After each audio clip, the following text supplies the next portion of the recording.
नमस्कार, स्वागत है आपका केदारखंड एक्सप्रेस न्यूज़ में। मैं हूं आपके साथ कुलदीप राणा आज़ाद। आज केदारनाथ उपचुनाव का प्रचार का शोर थम गया है। मेरे साथ कांग्रेस के वरिष्ठ नेता भी हैं और विधायक भी हैं, विक्रम नेगी जी। केदारनाथ उपचुनाव में प्रभारी के तौर पे भूमिका निभा रहे हैं। सर, पहले तो बहुत स्वागत है आपका। धन्यवाद धन्यवाद। सर, क्योंकि आज शोर थम गया है, कहाँ पा रहे हैं कांग्रेस? देखिए, 7.5 पौने 8 साल इस सरकार को कंटिन्यूस हो गया। इतने सालों में दो बार का मौका मिलने के बाद धरातल पे विकास कार्य कहीं नज़र नहीं आ रहा है। अगर नज़र आ रहा है तो घुमा फिरा के जनता को भरमाने वाला काम, अगर नज़र आ रहा है तो झूठ का कैसे परोसा जाना है। इन सब बातों से जनता का न तो रोजी और रोटी मिलने वाली है, ना जो नौजवान पीढ़ी है उन्हें रोजगार और स्वरोजगार मिलने वाला है। और मेरा मानना है, जैसे हमने इस विधानसभा में काम किया, यहाँ कांग्रेस बड़े बहुमत से विजय होने वाली है। आशा नोटियाल जी कह रहे हैं कि भाई मनोज रावत तो विधायक निधि खर्च नहीं की, उन्होंने 6 करोड़ रुपए वापस चले गए। ये क्या? ये सरासर झूठ है। भाजपा जो 8 साल बाद, 7.5-8 साल बाद लगातार सरकार रहने के बाद आज चुनाव के दिन उन्हें याद आ रहा है, उन्हें सीडीओ से पूछना चाहिए था।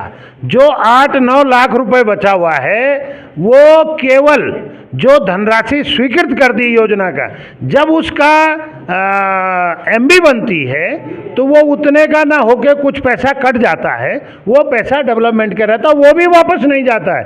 विधायक निधि का पैसा कभी वापस नहीं जाता। यदि कहीं बचत की मद है तो वो अगला विधायक उसको खर्च कर देता है। इसलिए ये भी उनका झूठ का पुलिंदा था कि किस तरह से केदार घाटी के लोगों, जो पाप इन्होंने किया है, जब ये बौराड़ी में केदारनाथ धाम का निर्माण कर रहे हैं, मुख्यमंत्री जी कह रहे हैं कि ऐसा हमने नहीं किया, हम केदार शिला नहीं लगी। अरे आप वहाँ मुख्य अतिथि थे, आपका भाषण तैर रहा है पूरे सब जगह, तो तब भी झूठ बोल रहे हैं।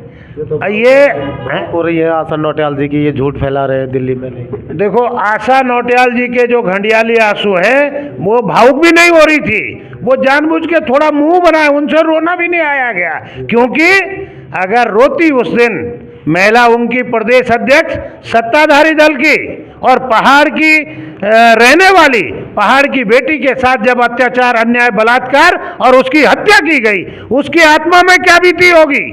उसने सोचा होगा कि पहाड़ के लोग मेरी आवाज़ को बुलंद करेंगे और मुझे न्याय दिलाने का काम करेंगे। लेकिन आशा नोटियाल का मुंह जो सिला हुआ रहा, ये दुर्भाग्य है और ये नाटक कर रही हैं। और इन्होंने जब केदार शिला ले जा रहे थे, जब केदार ने धाम बना रहे थे, तब भी एक शब्द नहीं कहा। और यात्रा को यहाँ के जो ऋषिकेश से लेके आपका गौरी कुंड तक के जो लोग हैं, उनके रोजी रोटी पर इन्होंने कुठाराघात किया है। जो होटल वाले हों, चाहे खोमचे वाले हों, चाहे होम स्टे वाले हों, चाहे वो बस वाले हों, चाहे टैक्सी मैक्सी वाले हों, चाहे डंडी कंडी वाले हों, चाहे खच्चर वाले हों, उन सब का रोजगार प्रभावित हुआ। क्योंकि यात्री उतने आए नहीं और ऑनलाइन रजिस्ट्रेशन के नाम पर एक गुजराती को काम दिया गया, उसने फर्जी रजिस्ट्रेशन कर दिए और कह दिए 32 लाख पहुंच गए। इतने यहाँ लोग पहुंचे ही नहीं और उससे इस क्षेत्र के लोगों की रोजी रोटी प्रभावित हुई है। उनके बच्चों की जो रोजी रोटी थी वो प्रभावित हुए। केदार घाटी के लोग इस बात को बर्दाश्त करने वाले नहीं हैं। आशा नोटियाल 10 साल और 5 साल का जो कार्यकाल दोनों का रहा है, उसकी कंपैरिजन तुलना कर रही है। आशा नोटियाल कह रहे हैं कि मैंने 10 साल में घर घर रास्ते बनाए, स्कूल के भवन बनाए, सड़कों के जाल बिछाए। मनोज रावत तो क्षेत्रीय में नहीं रहे।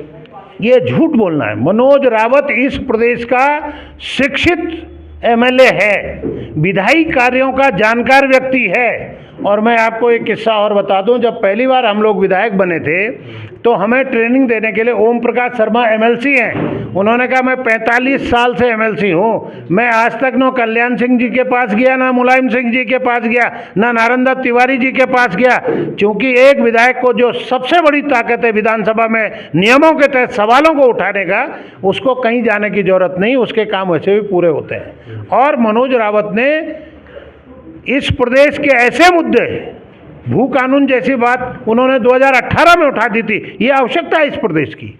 और उन्होंने ऐसे गंभीर मसलों को उठाकर जो सरकार गलत दिशा में जा रही थी उसको गलत दिशा से सही दिशा में लाने का काम भी किया है। और जो जनहित के मुद्दे थे विपक्ष में रह के विपक्ष के धर्म का उन्होंने पालन किया है और विकास कार्य भी किए हैं। आशा नोटियाल जी चूंकि बहुत सारी चीज़ों को अब वो कैसे जब लोग उसे धुतकार रहे हैं, लोग उसे टोक रहे हैं, लोग कह रहे हैं कि आपके आंसू तब क्यों नहीं आए, अब वो क्या कहेगी फिर। अब एक ही तो बचा है कि मनोज के खिलाफ अनर्गल बातें के। लेकिन केदार घाटी के लोगों ने, जो केदारवासी हैं, ये कतई अब बर्दाश्त करने वाले नहीं। जनता को सब कुछ पता लग गया है। वो तो कह रहे हैं कि क्यों जिताए इनको, क्योंकि पिछली बार जब ये विधायक थे तब भी रो रहे थे कि हम विपक्ष हैं, मैं विपक्ष में। इस बार कौन सी सरकार बनने वाली है? देखो, अगर इस प्रदेश में आवश्यकता है तो विपक्ष की है। ये तो प्रचंड बहुमत की सरकार है। जरा इनके विधायकों से पूछिए इन्होंने कितना विकास कर दिया इस प्रदेश में। ये सरकार की मंशा ही नहीं है विकास की, इसकी सोच ही नहीं है विकास की। ये तो उन्माद पैदा करके विधायक बने हुए हैं। जरा आप पूरे उत्तराखंड का सर्वे करा लीजिए। अगर यहाँ आवश्यकता है तो विपक्ष जब हाउस में इसको घेरेगा तो जनता के सवालात बाहर आएंगे।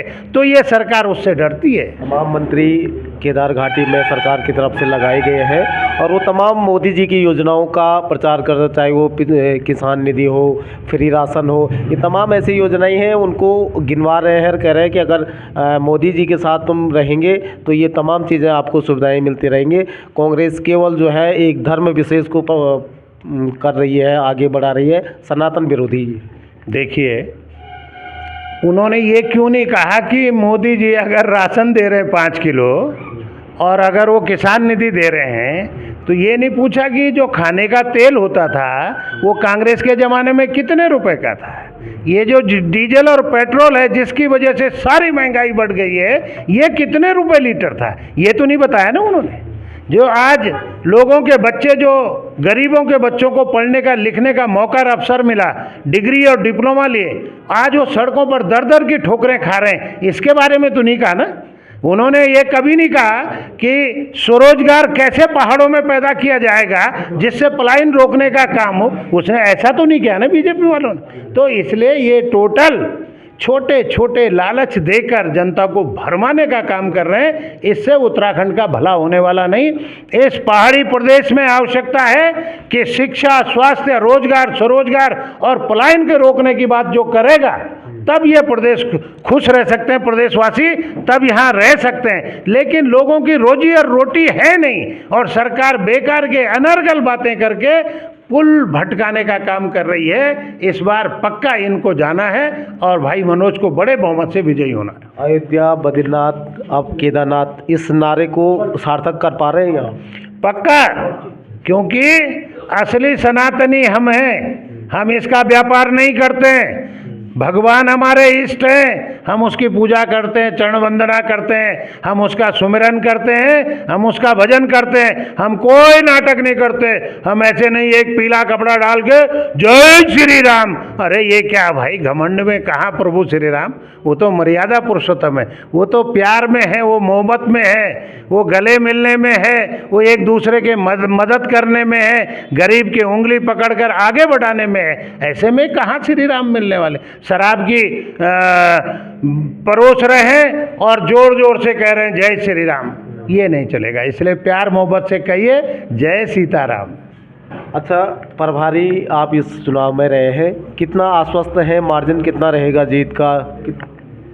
मुझे उम्मीद और आशा है कि हम तीनों विकासखंड में आगे रहेंगे और अच्छे मार्जिन से चुनाव जीतेंगे। चलिए, बहुत धन्यवाद हमारे साथ जुड़ने के लिए। ये थे विक्रम नेगी जी, विधायक भी हैं और इस क्षेत्र में केदारनाथ उपचुनाव में प्रभारी की भूमिका निभा रहे हैं। जीत को लेकर पूरी तरह से आश्वस्त है। हालांकि ये भविष्य के घर में है कि जीत कांग्रेस को मिल पाएगी या नहीं। आप बने रहे हमारे साथ, एक नई रिपोर्ट में फिर हाजिर होंगे। नमस्कार।